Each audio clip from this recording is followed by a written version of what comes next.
Muy bien, nuestra primera lección era para resaltar la importancia de en nuestra vida tener las doctrinas. Significa, son puntos de fe clásicos, básicos, y lo repito, podemos creer mil cosas, pero hay cosas que es imprescindible creer si nos consideramos cristianos. Entonces, el estudio de estas doctrinas es muy importante para nuestras vidas, para asentar realmente lo que tenemos que creer y lo que no tenemos que creer. Si no tenemos esto claro, vamos a crear nuestra propia religión en nuestro interior. Y no es el caso, ¿verdad? Nosotros no queremos crear una religión nueva por nuestra forma de pensar, sino queremos sujetar nuestro pensamiento a lo que Dios quiere que creamos. Y Dios se revela y se revela a través de su palabra, que es la Biblia. Les he mandado a escuchar una conferencia de César Vidal, si me acuerdo bien, que demuestra la importancia o la fiabilidad, ¿no?, de la Biblia en esto, ¿no? Entonces, la importancia es esto, que nosotros confiamos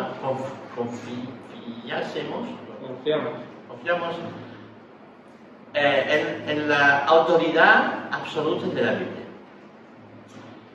Alguien me dijo, yo quiero realmente decir que a veces Dios me habla. Sí, está bien que Dios te habla, puede ser que tú pienses que Dios te habla, pero Dios lo hará siempre a través de la palabra de Dios, a través de su palabra.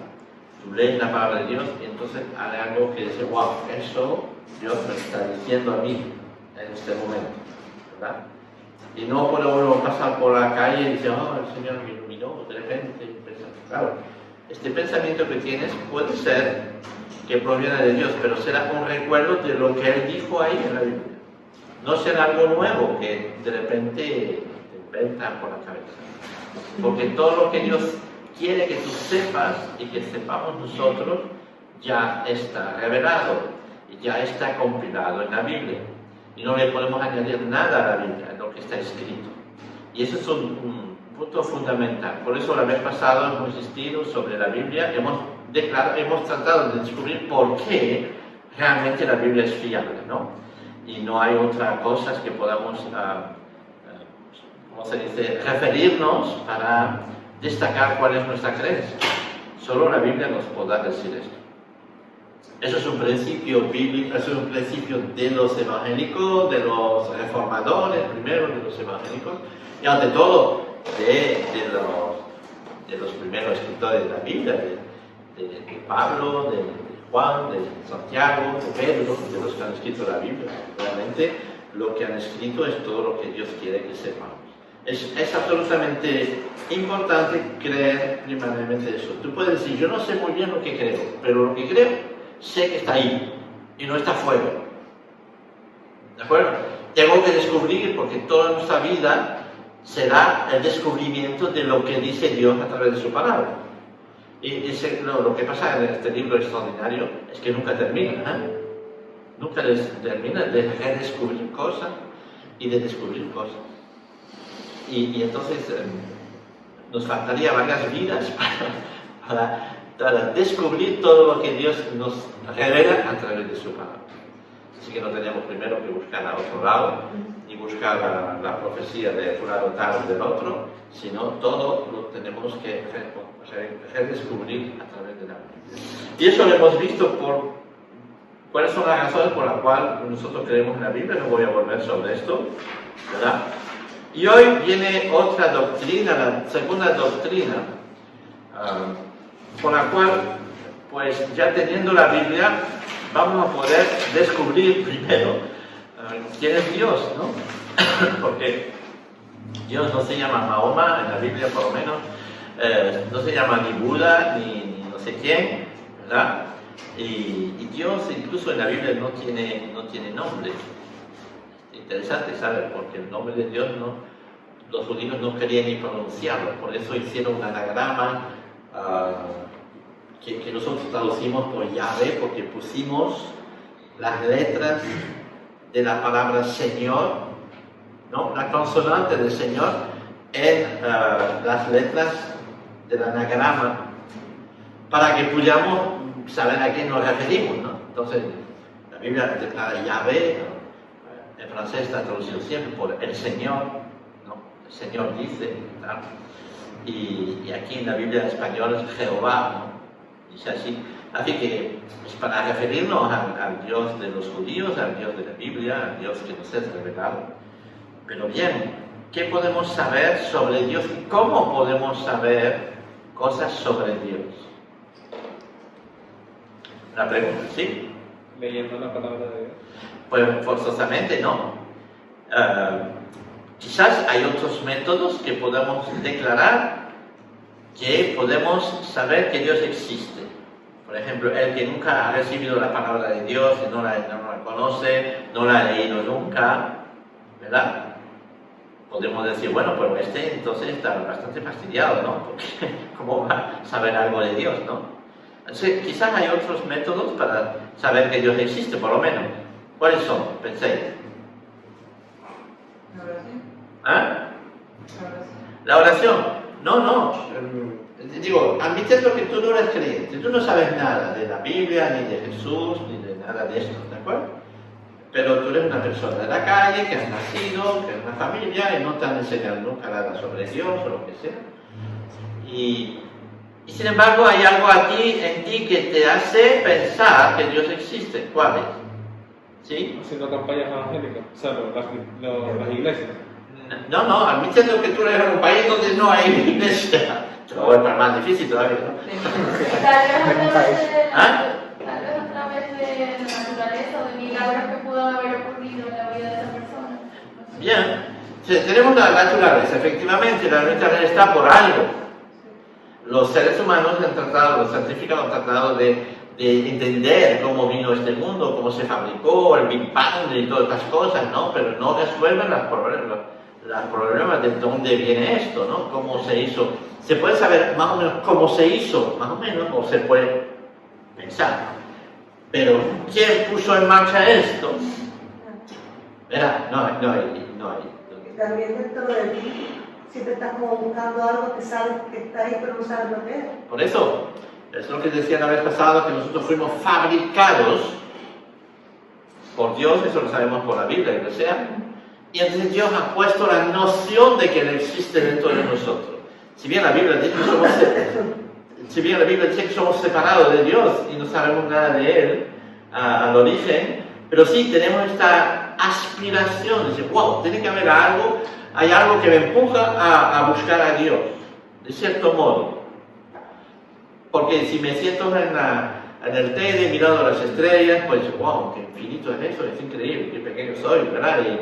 O sea, hay muchas preguntas existenciales que nos vienen a la cabeza, ¿no? Y estas preguntas son provocadas por Dios en nosotros, que nos empujan a buscarlo. Después lo vamos a buscar en lugares erróneos, pero bien, por lo menos está esto, ¿no? Y hay otra cosa que hace que nosotros pensamos que Dios existe. ¿Sabéis cuál es?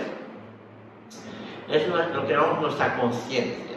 Es decir, cuando tú haces algo mal, algo te reprende. ¿Y por qué eso? La culpabilidad de haberlo hecho. ¿Culpabilidad? ¿Sí? ¿Te sientes culpable de algo? ¿Sí? ¿Yo? No, te pregunto. Sí. ¿Me siento culpable de algo? No te preguntas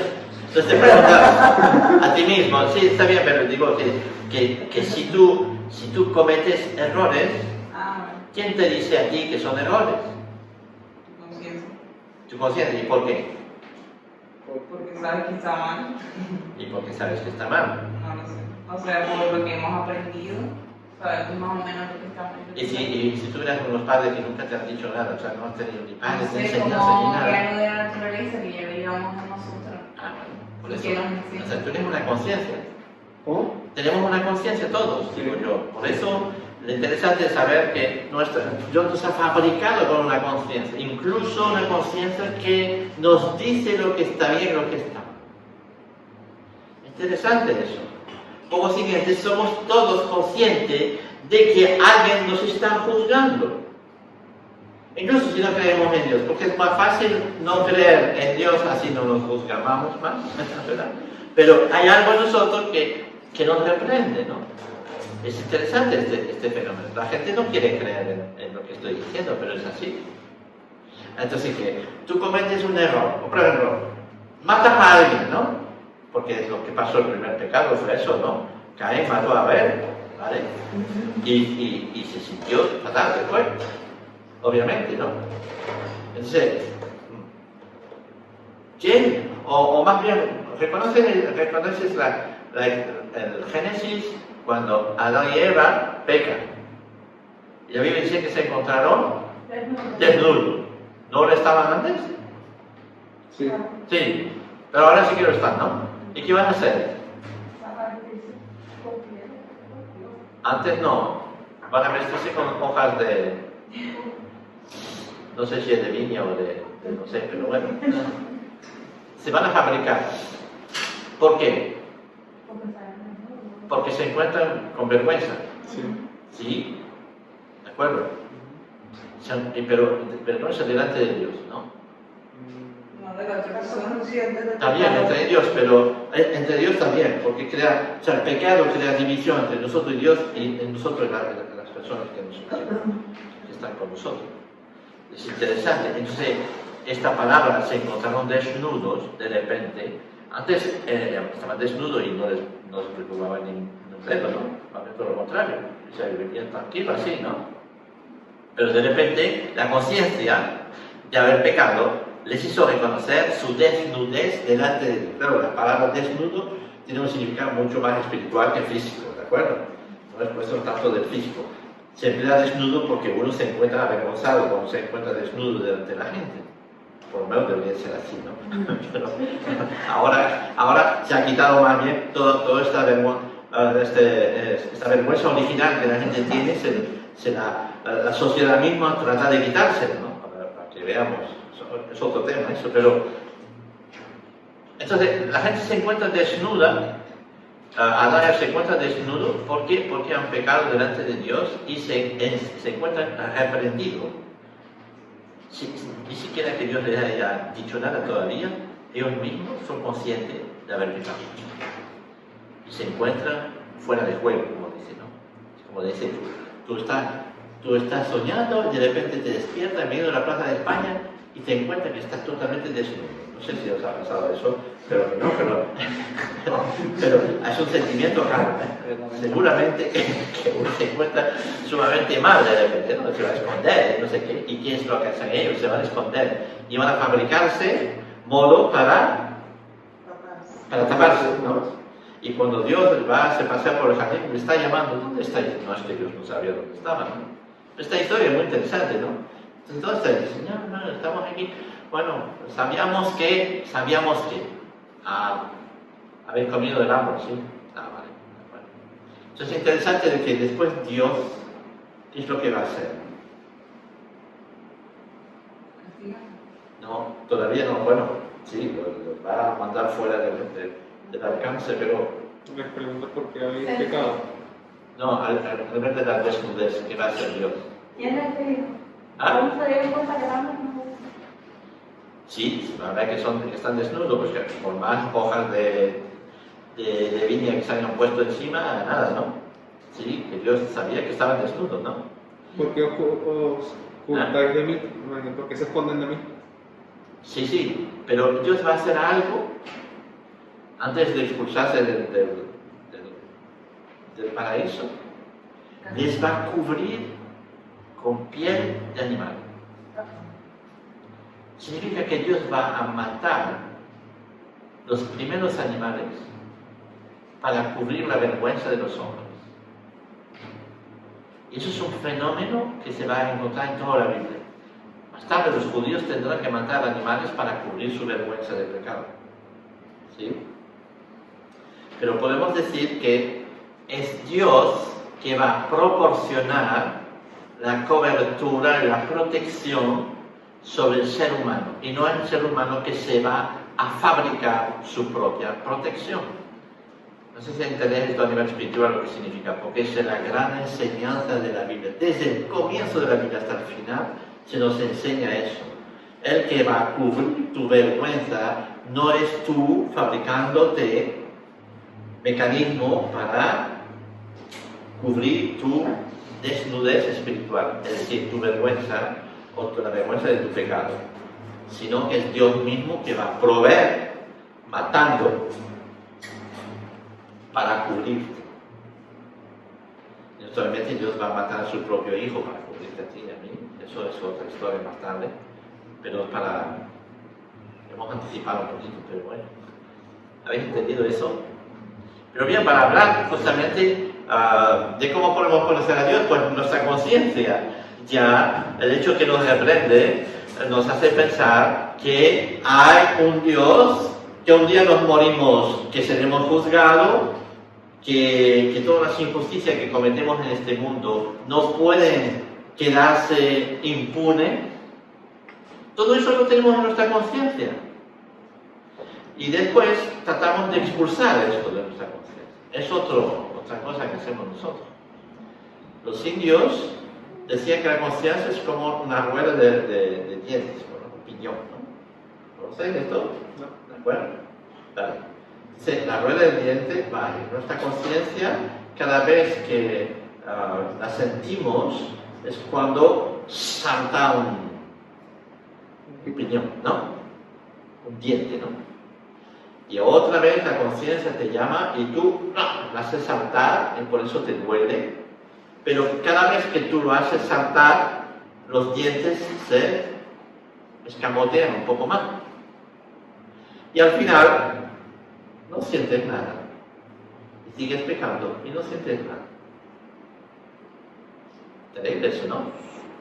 Y por eso, como tú puedes coger un ejemplo realmente drástico, tú coges ahí en México, de los bandidos, eso, no sé cómo se llaman ya, y que matan, los que matan a otros, ¿no? La primera vez no pueden dormir, la segunda duermen menos, y la tercera ya duermen un poco mejor. Y cuando han matado a 50, ya duermen totalmente igual. Porque su conciencia sea totalmente... Incluso piensan que hacen algo bien. A ver, y nuestra conciencia es igual. Es igual. O sea, uno peca, la primera vez, ay, no he pecado, ay, no sé qué. La segunda ya no pasa. Y la tercera ya sigue haciendo lo mismo. Y la cuarta dice, no, eso está bien, hay que hacerlo así. Así de la homosexualidad, así de todo tipo de adulterio, así todo tipo de cosas. La gente ya totalmente no le resbala por completo. Pero la primera vez sí que le dolía. ¿Entendéis eso? Ese fenómeno. La conciencia. Pero bueno. ¿Qué dice nuestra doctrina? Está mal. Dice así. Creemos... Yo decía eso porque, claro, podemos saber que Dios existe por la naturaleza. Podemos saber que Dios existe por nuestra conciencia, pero no nos dice eso nada sobre Dios como es. Y es Dios que tiene que revelarse a nosotros. Es el que va a tomar la iniciativa de decirle, ahora les voy a decir quién soy, cómo soy, qué es lo que sois vosotros y qué es lo que quiero hacer con vosotros. Si no lo hace Dios, sería imposible de saber nada. Pero como Dios toma la iniciativa desde el comienzo, y a través de su palabra lo entendemos, de revelarse a nosotros, es decir, quitarse el velo y poco a poco hacernos entender quién es. Y entonces es así, ¿no? Y por eso la Biblia es la que nos va a conducir a través de esta revelación de Dios. Naturalmente nosotros no vamos a coger la Biblia y adorar la Biblia y decir la Biblia, la Biblia, la Biblia. No, no. Nosotros queremos adorar al Dios de la Biblia, ¿de acuerdo? El Dios que se revela en la Biblia. Por eso la Biblia es importante para nosotros. Pero lo que es importante es Dios, el que se revela. ¿Estamos de acuerdo, no? Así que hoy vamos a descubrir quién es Dios a través de la Biblia. De entrada podemos decir que Dios es demasiado Dios para que nosotros humanos podamos entenderlo y meterle en nuestra cabeza. Sin embargo, Dios se descubrió en parte en su palabra y lo demás nos está reservado para cuando estemos con Él. Vamos a leer 1 Corintios 13, versículo 9. 1 Corintios 13, 9.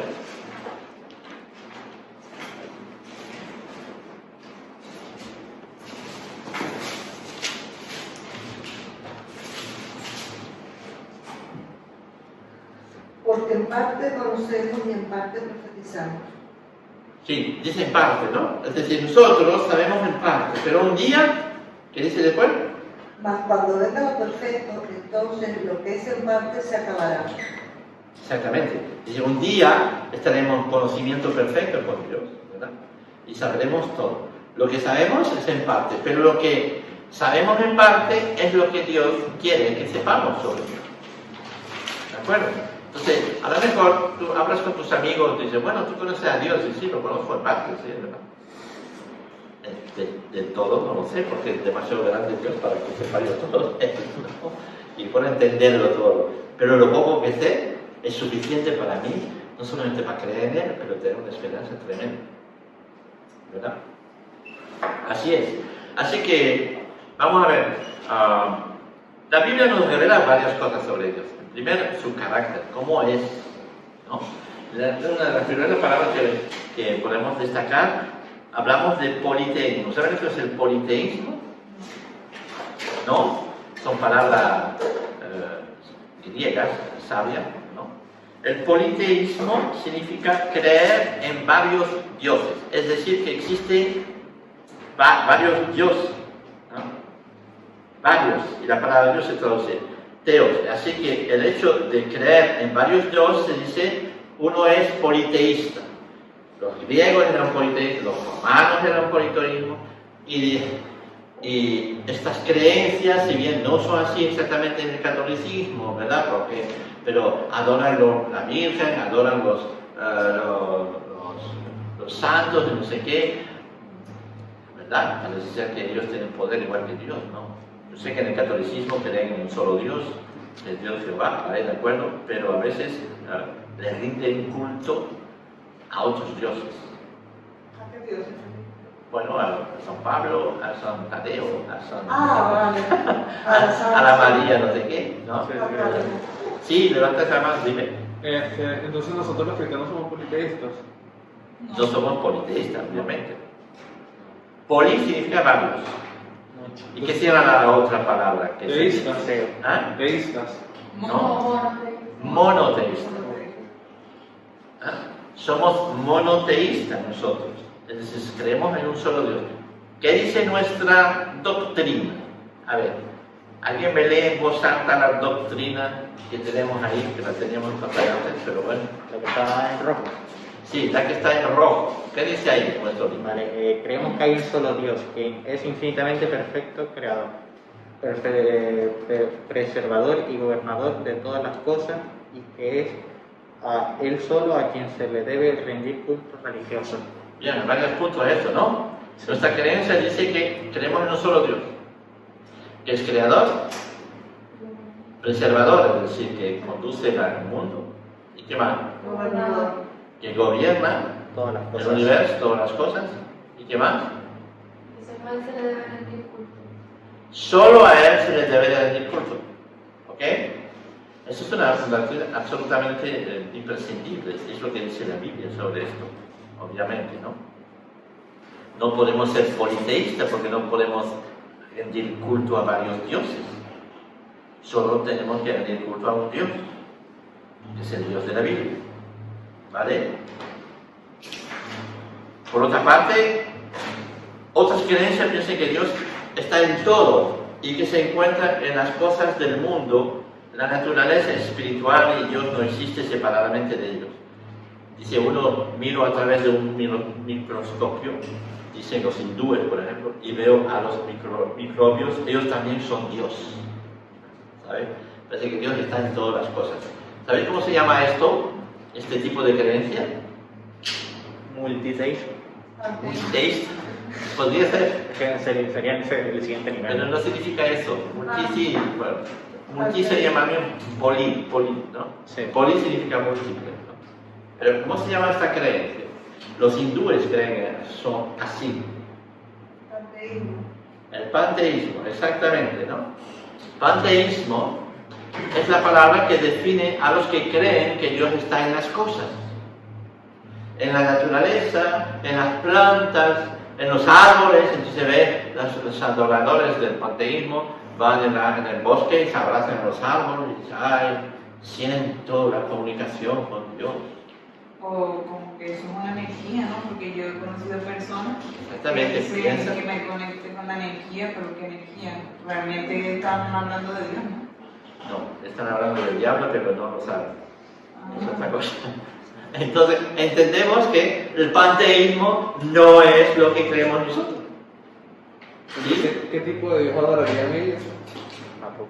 Otra entendí que ¿Qué tipo de qué? Al ¿Qué Dios. tipo de Dios adorarían ellos? Bueno, ellos hablan a Buda, los hindúes son un poco diferentes porque hablan de Krishna, hablan de otros nombres, le ponen nombre a varios dioses, ¿sabes? Que tienen figuras así, y tú vas a ver los templos que están con figuras más raras ahí, y todo eso, y la gente le da devoción absolutamente tremenda, ¿no? Pero especialmente creen que la cosa está dentro de la naturaleza, dentro de las plantas, donde sea que haya vida, ese Dios está. Sí, la Biblia dice que Dios es el creador de la vida, pero las plantas no son Dios, ¿de acuerdo? Si por ejemplo tú ves un cuadro de Picasso aquí, dices, bueno, aquí está reflejado Picasso, ¿de acuerdo? Pero no es Picasso esto, es lo que hizo él, ¿de acuerdo? Y quizá podemos descubrir un poco el carácter de Picasso a través de su manera de pintar y podemos filosofar sobre quién ha hecho eso, pero el cuadro no es lo que tenemos que adorar, ¿de acuerdo? En este caso debemos de felicitar al creador, a Picasso mismo, ¿no? Obviamente. Lo mismo con la naturaleza, podemos tener una consideración magnífica por la naturaleza, cuidarla de todo, y lo que sea, pero como dice nuestra doctrina, Dios es creador. Como se quiere, toda la creación de Dios es de respetar, ¿sí? ¿De acuerdo? Pero no de adorar, porque lo que tenemos que adorar es a Él, no a la creación. Y antiguamente mucha gente adoraba al sol, adoraba a la luna, había religiones absolutamente terribles sobre esto, ¿no? Hacían sacrificio al sol, sacrificio a la luna. Y después se inventaban cada dioses y cada cosa ahí, los griegos tenían sus dioses y todo eso, ¿verdad? Y entonces, obviamente, esta doctrina de si creemos en un solo Dios y a Él solo podemos adorar, y los judíos lo tenían muy claro, y los que adoraban a otro Dios los aniquilaban, literalmente, ¿no? Entonces, pues, tenemos que entender eso. Dios está en todo, pero no existe como creador en estas religiones. El panteísmo, podemos destacar esta forma de pensar, se hace cada vez más popular con el movimiento ecologista, por ejemplo, ¿no? O la nueva era, salido de la preocupación noble y justa de proteger y de cuidar la naturaleza, se viene a adorar a Dios a través de la naturaleza. Es verdad que la naturaleza es un medio por el cual Dios se revela a los hombres, pero Dios no es la naturaleza. La naturaleza es un producto que Dios ha hecho. Ni la naturaleza es Dios. Nuestra doctrina dice que Dios creador, y efectivamente si admiramos la naturaleza podemos descubrir la grandeza de su creador. Cuando analizamos la naturaleza y seguimos estudiando la naturaleza, estudiando el cuerpo humano, vamos a ver, es absolutamente extraordinario. ¿Cómo puedes definir tú como un ojo, ¿no?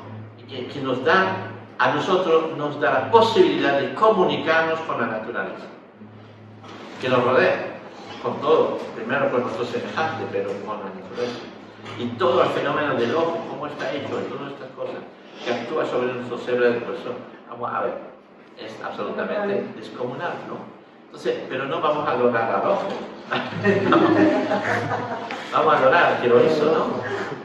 Cuando decimos Él es creador de esto, significa que el poder de Dios es absolutamente descomunal, ¿no? Y que todas las cosas son creación de Dios. Algunos otros piensan sencillamente que no hay Dios, que somos el producto del azar y de la evolución. ¿Cómo los llamamos estos? Ateos, ¿verdad? Aquí tenemos otra palabra. El ateísmo es la religión de muchas personas hoy en día. Y cuando digo religión, es que es una auténtica religión. Porque el hecho que tú no creas en Dios, es que tú crees que no hay Dios. Por consiguiente, tu religión es creer que no hay Dios. ¿Habéis visto? Cuando tú encuentras un ateo y dices, mira, tú eres tan religioso como Juan, como yo. Un poco hipócrita la religión, ¿no? ¿Ah? Un poco hipócrita la religión. No, la religión es otra cosa, pero digo que tu creencia, ¿verdad? Dice, yo no tengo ninguna religión. Es falso. Tu religión es que tú crees que no hay Dios. Pero crees en algo. Ajá. No hay ateo en el mundo, ¿sabes? Los ateos se dicen porque no creen en Dios, pero creen en algo. Y creen que no hay Dios. Por consiguiente, su religión consiste en que no hay Dios. Y eso tiene una trascendencia en sus vidas enorme. Porque si no hay Dios, ¿quién me impide yo matar a otro?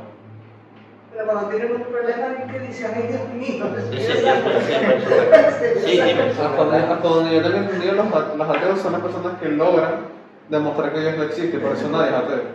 Sí. No, por eso, primero decir, bueno, si no. ¿Cuál lo lograba? Muchas veces te van a decir a ti, demuéstrame que Dios existe. Y dice, bueno, demuéstrame que no existe. Exacto. ¿Verdad? Empieza por ahí. La Biblia dice, necio aquel que no cree en Dios, ¿no? El necio dice en su corazón, es interesante este versículo, porque no sé dónde está. Creo que es el problema. En los proverbios, ¿verdad? 1.9, ¿es ese? No, es otro. La vez pasada dice, metí la pata igual, pero ya. ¿Necio qué? Yo puse 1.18. Bueno, hay un proverbio que dice esto, y está repetido en los salmos, por cierto. Dice, el necio dice en su corazón, no hay Dios. Es interesante esta frase. Y tú coges esta frase, el necio dice en su corazón, significa que se autoconvence de que no hay Dios. Originalmente, no es que cree en Dios, pero tenía esta idea de que Dios podía existir. Y llegó a la conclusión de que Dios no existe. Es decir, se ha autoconvencido de que Dios no existe. Pero le va a ser mucho más difícil apoyar esta teoría que para nosotros apoyar la teoría que sí existe. Si fuera teoría, ¿no? Pero bien. Entendemos bien, ¿no? El padre del comunismo, Carlos Marx, vivió en una época en que, aliado con Darwin en la evolución, ¿no? Que quiso tratar de demostrar que la evolución era la gran idea de que todo se hizo por azar, ¿no? Y se ha multiplicado por azar, y a través de, cuando se le mete millones y millones y millones de años, se puede lograr lo que uno quiere, ¿no? Pero vamos a ver, ni millones y millones y millones podrían hacer lo que tengo aquí, que es un ojo. ¿Vale? Y entonces es imposible, debería haber una cantidad de probabilidades absolutamente infinita para que dé lugar a lo que tengo yo aquí. Es un ejemplo solamente. Si empezamos a hablar del resto, la bella persona que soy yo, por ejemplo, pero fíjate, millones de años no podría hacer esto. Sí. Las personas que no creen en Dios, en tal caso, no vendrían siendo agnósticos. No, es otra cosa. Ahora vamos a hablar, ¿no? Entonces tenemos esto, los politeísmos, panteísmo, ateísmo, ¿verdad? Que Dios no existe. Y los hay que dicen que, por ejemplo, como no se puede saber si Dios existe o que Dios no existe, entonces yo soy agnóstico. Bien. El agnóstico es el que no es que no cree, pero tampoco cree. ¿Habéis me entendido? Sí, lo que yo tengo entendido son las personas que no creen en ningún tipo de religión, más creen más que todo en la ciencia, pero en un tema así, ¿no? Dice, yo soy ateo y mucho menos. Sí. Yo soy ateo y todo lo contrario. ¿Sí? Como decía un amigo, dice, ateo no convencido, o sea, no practicante, es eso. Yo soy ateo no practicante. Hacía una serie de conferencias, aunque soy cristiano, pero sí, soy ateo no practicante. A ver, ¿entendés? Pero el agnosticismo es la religión de nuestro siglo. Pues es interesante, tú vas a la calle y dices, yo soy creyente, y la gente va a decir, ay, qué bien. Yo no. Tú tienes que decir, ay, qué bien también. Cada uno lo suyo. Que cada uno crea lo que quiere. Que cada uno haga lo que quiere. Que cada uno es libre de pensar lo que quiere. Sí, de verdad, somos libres de pensar. Pero no significa que estamos en la verdad. Es muy importante eso, porque la filosofía de nuestro tiempo tiende a eso. Tú puedes creer lo que tú quieres. Simplemente tienes que respetar al otro en su creencia. ¿De acuerdo? Y es lo que la filosofía de este trata. Entonces, nosotros es difícil de predicar en este tiempo por esta razón. Si la gente fuera atea, de verdad, o si la gente fuera católica, ¿no? O lo que sea, y que defendiera su postura, ahí, diciendo, entonces sería mucho más fácil de entrar en contacto con ellos y de discutir y de hablar. Pero ahora tú vas en la calle, o seguramente tus compañeros de colegio, dicen, mira, yo soy creyente, y te vas a decir, ay, qué bien. A mí no me va ni me bien, me da igual, ¿sabes? Yo pienso de otra manera. Y tú tienes que decir, ay, qué bien, también piensas de otra manera, ¿no? Pero no significa, pero la verdad existe en algún lugar, ¿no? Alguien tendrá razón, o alguien estará equivocado. ¿Tú estás equivocado o yo estoy equivocado? Y es ahí donde hay que discutir y buscar la razón de las cosas. ¿Ok? Entonces, agnosticismo, yo creo que es eso, ¿no? De todas estas teorías, nosotros pertenecemos al monoteísmo. Los musulmanes también y los judíos también son monoteístas en ese sentido. Si adoran al mismo Dios es otra cosa, pero miren, por lo menos creen en un solo Dios, Dios creador de todas las cosas. Por eso dice ahí, hay 3 razones o 4 razones de la existencia de Dios. Ya le he hablado de eso, ¿verdad? Por la naturaleza le hemos hablado, por la conciencia le hemos hablado, por nuestra propia experiencia. Uno puede decir, bueno, pues yo he experimentado eso, ¿verdad? Pero no será suficiente. Y naturalmente la cuarta es, Dios se revela en las Escrituras. ¿Y qué es lo que nos dice Dios sobre Él? Primero, Dios dice que Él es eterno. Interesante, ¿nosotros somos eternos? ¿No? Somos mortales. Sí. ¿Cómo? A ver, físicamente hablando. Sí, no, el físico es un tiempo de transición. Ah, El físico es el tiempo de transición. ¿Qué pasa después? Sí, El alma. eso. Sí, por eso. Entonces nosotros somos eternos, pero solamente en un sentido. Sí. Porque Físicamente. antes de nacer no éramos. no, ¿qué? Me perdí. Somos eternos pues, solo en un sentido. Ajá. En el sentido del futuro. Sí. Hemos nacido un día y antes de nacer no éramos. Pero Dios era, es y será. O sea que Dios está eterno en los dos sentidos. En el pasado, en el futuro. ¿De acuerdo? Cuando hablamos de la eternidad de Dios, lo tenemos que entender así. También nos dijo a nosotros, os daré vida eterna. Pero nuestra vida eterna empezó y no terminará. Pero antes de nosotros, antes de nacer, no éramos. Por ejemplo, los panteístas y los hindúes piensan que éramos antes. Éramos un conejo, no sé, una vaca. ¿Ah? No, las vacas son sagradas, por consiguiente será más bien cuando te mueres. Si eres bueno, vas a pasar a ser una vaca sagrada, ¿no? Sí. Todas estas teorías, ¿me entendéis? Son totalmente fuera de, por lo menos nada habla de eso de la Biblia. Porque la Biblia nos habla que nos ha creado. Por eso dice que es creador. O sea, Dios es eterno. Dios es inmutable también. No cambia. Que no cambia. Pues cualquier cambio de Dios sería a negativo. ¿Vale? Entonces no puede cambiar. Dios es omnipresente. ¿Qué significa esta palabra? Que está presente en todos lados. Exactamente. Dios es omnisciente. Todo lo sabe. Todo lo sabe. No se le puede esconder nada.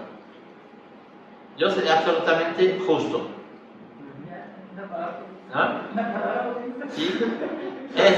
La palabra dice que es plenamente fiel. Todo eso lo podemos ver a través de la palabra. Leemos la palabra, los salmos o lo que sea, y siempre hay una exaltación al Dios absoluto, que lo es absolutamente todo.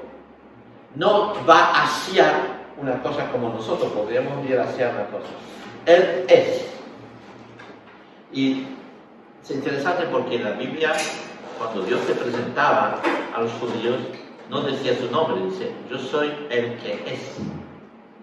Y cuando dice el que es, significa que es el absoluto. La absoluta verdad, la absoluta fidelidad. La Biblia nos dice que misericordioso significa plenamente misericordia. Y naturalmente también hablar que Dios es amor en el sentido más absoluto. Y Dios es absolutamente santo. Podemos armonizar la santidad, la justicia, con el amor y la misericordia. Unificar todo. Sí. Sí. ¿Cómo? Nosotros no. ¿Ah? Nosotros no. No, nosotros no somos. Todo lo que está anteriormente no somos. Ajá. Dios. Somos todos imperfectos, ¿de acuerdo? No somos justos, no somos santos, no somos misericordiosos, y podemos tener un poquito de misericordia de vez en cuando. Y amor, bueno, pues sí, a veces te quiero, mi niña, pero poco, ¿verdad? Poco más. Y todo esto, somos totalmente imperfectos. Pero tenemos en nuestra conciencia estas palabras absolutas. Y entre nosotros, en el fondo de nosotros, aspiramos, desearíamos ser como Dios. Y cuando digo ser como Dios, no es tener todo el poder, no sé qué, no, tener estas mismas cualidades. ¿De acuerdo? Es una aspiración, pero no podemos. Algo nos mantiene en un estado del pecado, de la imperfección, pero hay una aspiración a lo grande, a lo perfecto. La gente quiere ser amada y quiere amar y no lo logra, o lo logra solamente en parte. La gente quiere ser justa y no lo logra, lo es solamente en parte. ¿Entendéis todo eso? Y es nuestra aspiración y no lo logramos. Entonces, tenemos que entender que esta doctrina sobre Dios es absolutamente... Yo lo que quería plantearnos es un poco eso. ¿Cómo Dios puede ser a la vez absolutamente justo y absolutamente amor con nosotros? Nosotros somos pecadores. Perdona. ¿Cómo puede ser el justo con nosotros? Si es justo, solo justo, con nosotros, ¿qué es lo que haría? Nos mataría a todos. Nos mataría a todos. El juicio de Dios sobre nosotros sería absolutamente inmediato. ¿Sí? Sí. Bien. Y si es plenamente amor, entonces, ¿qué? Porque lo hace todo a través del amor. Lo hace a través del amor. Entonces nos perdona a todos. No, pero es un amor justo, o sea, un amor equivalente. Porque no perdona, no habría sin consecuencias, tal vez. Si te perdona, deja de ser justo. Claro. Si es justo, entonces no puede demostrar su amor, su misericordia. Ya está meleaste. ¿Ah? Él lo sabe ya. No, ya está meleaste, ya no sé qué Dios decir. mismo lo sabe, que no sé. Ese es el gran dilema de la Biblia. Él lo sabe. Ese gran dilema de la Biblia, y es por eso que lo veremos más tarde, por eso tuvo que venir Jesús. Porque Jesús va a morir en nuestro lugar, como siguiente, va a pagar el juicio que nos es encima y va a demostrar su amor hacia nosotros. Por eso el perfecto juicio de Dios será aplicado y el perfecto amor de Dios será aplicado. sobre ti y sobre mí. ¿Entendéis eso? Ajá, bien. Solo a Él le debemos rendir culto. ¿De acuerdo? Caín y Abel personificaban las dos clases de culto que el hombre rinde a Dios. Uno va en contra de Dios y no es aceptada, mientras que la otra sí. Tenéis que leer el capítulo 4 del Génesis, háganlo en vuestras casas. En Mateo 7, 6, 7, apúntalo también. Mateo 7, 6 y 7. Nos enseñan el desacuerdo que Dios tiene con los cultos rituales. Formas de culto religioso que se rinden a Él en comparación con el culto que se rinde desde el corazón. Absolutamente hay una diferencia. Rendir un culto porque es un ritual que nos hemos inventado, a rendir un culto a Dios que viene especialmente del fondo del corazón, de reconocimiento por lo que Dios es, por lo que Dios hace con nosotros. Entonces, el verdadero culto es un culto que sale del corazón profundo del hombre, de admiración delante de Dios. Mientras que el otro es un culto totalmente ritual. Tengo que matar a un animal, pues lo mato. Tengo que ir a la iglesia el domingo, pues voy. Tengo que ir a hacer eso, pues si hay que hacer eso, lo voy. Siempre no tiene nada que ver con el amor que uno le tiene hacia Dios, de verdad, el más profundo de su corazón. Por eso cuando hablamos de rendir culto a Él, no es cuestión de rendir un culto religioso. Es cuestión de rendir un culto desde el fondo de su corazón, ¿de acuerdo? Tenéis varios versículos apuntados en vuestras notas, Efesios 5, 19, Colosenses 3, 16, Hebreos 2, 12, todo eso lo podéis averiguar, por favor. Y nos da, sí, está marcado, ¿no? Ahí. No sé dónde es. ¿Cómo que no? Detrás de la página 7. Estamos ya en la página 7, ¿no? La página 8. 8, ¿no? Ok. Vale, les invito a releer vuestras notas. Hoy estamos hablando de la doctrina de Dios, ¿no? Que es el creador de todo, que es único y que a Él solo tenemos que dar culto, ¿no? Eso es nuestra doctrina, nuestro pensamiento, es lo que tenemos a la base de todo. ¿Por qué? Porque la Biblia nos revela eso sobre Dios. No sabemos gran cosa sobre Dios, pero lo que sabemos es esto. Es que Dios es justo, Dios es plenamente amor, en fin, todo lo que hemos dicho hace un momento, y a Él solo le tenemos que dar culto. ¿Vale? Así que en la Biblia no tenemos instrucciones de cómo se tiene que rendir culto en cuanto a la forma, sino en cuanto al espíritu, es decir, tener un amor profundo hacia Dios. Eso, la cuestión está ahí. No al culto religioso de rituales, reuniones donde se canta, ora y comparte la palabra. Eso nos dice el Nuevo Testamento, los pasajes seguramente que están ahí le dan esto. Es decir, que nuestra manera de rendir culto tiene que ser una cosa totalmente espontánea. Podemos hacerlo en grupo, podemos hacerlo solo, pero que sea realmente del fondo de nuestro corazón, ¿verdad? Bien. Naturalmente tenemos que entrar en la tercera doctrina que nos habla de la Trinidad. Pero ya hemos terminado hoy. Sin embargo, me gustaría saber si tenéis preguntas. ¿Verdad? Y bueno, lo veremos la próxima vez. Pero bien, vuelven a leer estas notas y que el Señor les bendiga. Y pueden...